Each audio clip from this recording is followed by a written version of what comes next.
Roughly 81 years ago, Adolf Hitler invaded Poland. Whether he knew it then or not, he ignited a 6-year conflict that would consume every continent and pretty damn near every country on the planet. As seen here, very few countries took up a neutral status in the Second World War, and so hundreds of these countries sent hundreds of millions of men across the world to fight and die. And die is exactly what they did, in the tens of millions. These kinds of numbers are really hard to envision in one's head, and so I feel that some of the tragedy goes unnoticed. The lost lives of millions seemingly bleed into one story. But I'm here now to put it all into perspective, to put the tragedy and loss into a quantifiable space, as we go through the most horribly depressing facts about the Second World War.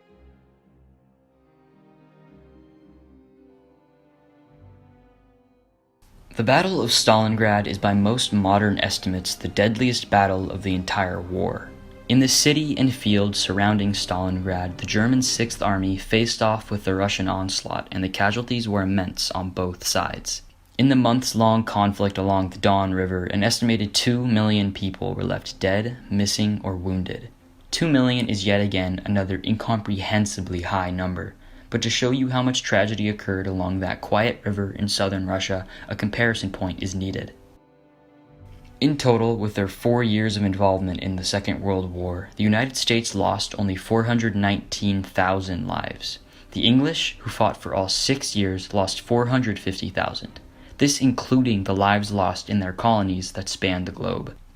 Adding up the totals lost by England and America, we're still not even halfway to the total lost in one battle, in one city, in Stalingrad. The average temperature during the battle was minus 30 Celsius, as German soldiers still in their thin summer uniforms froze to death in the hundreds of thousands. Hundreds of thousands more starved to death in the cold. 19,000 deaths occurred every single day between August and February. By Stalin's orders, no civilians were permitted to leave the city as Blitzkrieg approached, and a further 40,000 of them died in the fighting. When the dust had settled and the few remaining Germans waved their white flags in surrender, the survivors were led in a death march across the Russian steppe to work camps in Siberia. Very few of them survived. Stalingrad wasn't only horrible because of its death toll, or because of its strategic importance in the overall scheme of the war in Eastern Europe, but mostly for the conditions in which it was fought. Disregarding the cold and lack of food, the use of underground tunnels and mazes of the destroyed city of Stalingrad meant that many men were shot when they believed they were safe, and as they slept, meaning that no moment was ever free from anxiety and fear. This led to a frenetic and vicious house-to-house, room-to-room battle that went on for months. All of this in freezing conditions, in summer uniforms, with little food or rest. The mental strain placed on the soldiers of both sides was unimaginable, and in turn, the tragedy inflicted on both sides was unimaginable.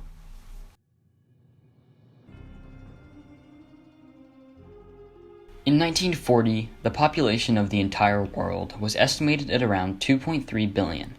With a total wartime death toll of 85 million, our planet lost between 3 and 4% of its entire population in only 6 years of World War. In the 2,190 days that the war took place over, as aforementioned, 85 million lives were cut short.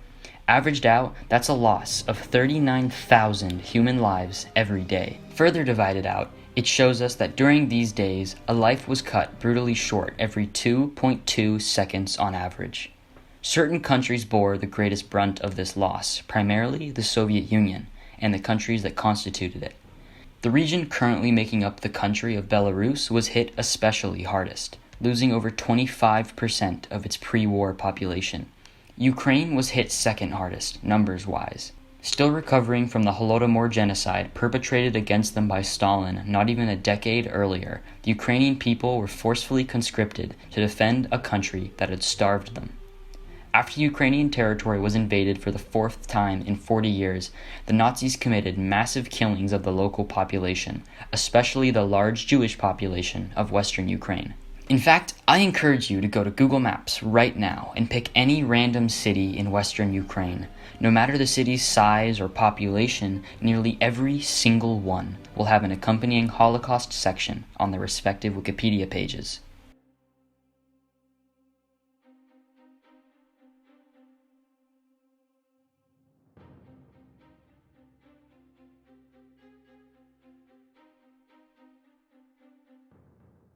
Some estimates range to as high as 30% of Ukraine's population being lost in the 10 years leading up to and during the Second World War. On top of this, Russia, Armenia, and Latvia lost around 12% of their total populations, with Lithuania losing 14%. Poland, which was involved from the very first day, lost 17% of its total population and took the hardest casualties from the Holocaust. Out of 3.3 million pre-Holocaust Jews in Poland, only 49,000 were left in the aftermath, barely 1% of what existed 6 years prior.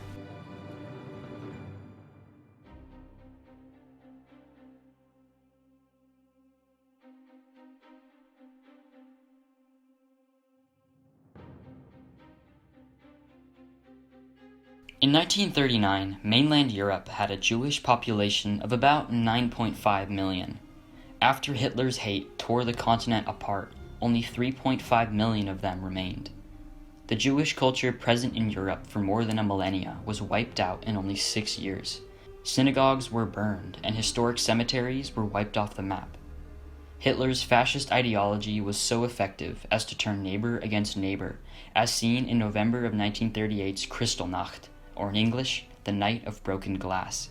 Named so for the night of November 9th, 1938, when German citizens around their country took to the streets, shattering the glass of Jewish-owned storefronts and burning down synagogues, along with over 90 murders perpetrated against German Jews. This event would foreshadow the next 6 years, as 6 million Jews were massacred across Europe, shot in their beds, shot in the streets or in their fields. Most of the 6 million would be murdered in a short 3-month period as part of Operation Reinhard. They were carted off to ghettos to starve, or transported on packed death trains to the various extermination camps across Europe.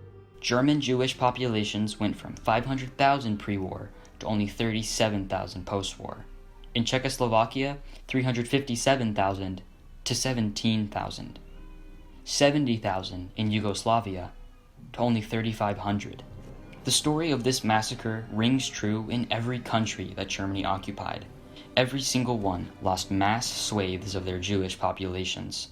Not only was European Jewry practically eradicated in the Holocaust, but other groups considered to be Untermensch by German fascist ideology.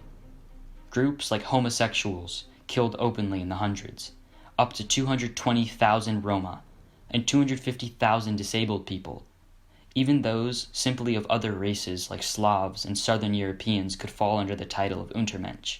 Up to 1.9 million non-Jewish Poles were killed only for their race, along with 5.7 million Soviet civilians and 3 million Soviet prisoners of war. The cries of never again still ring loudly in our ears from all those lives lost and thrown away 80 years ago. But now, as the Chinese Communist Party packs ethnic Uyghurs into concentration camps, and Russia is allowed to invade, poison, or shoot down civilian airliners with no consequences, the future may be a bleak place. It is up to us to make the difference, to speak out against the human rights abuses happening in our world. And remember, Hitler's rise to power occurred only 80 years ago. The human mind hasn't strengthened or changed since then. We have only changed as a global society. Our complex minds are just as vulnerable to fascist indoctrination and brainwashing as they were 80 years ago. Learning from the past is the only way we can ever hope to predict the future. It seems like there'll never be a way to end genocide or to end war, and maybe that sentiment is correct. Or maybe someday we will overcome our seemingly endemic urge to fight.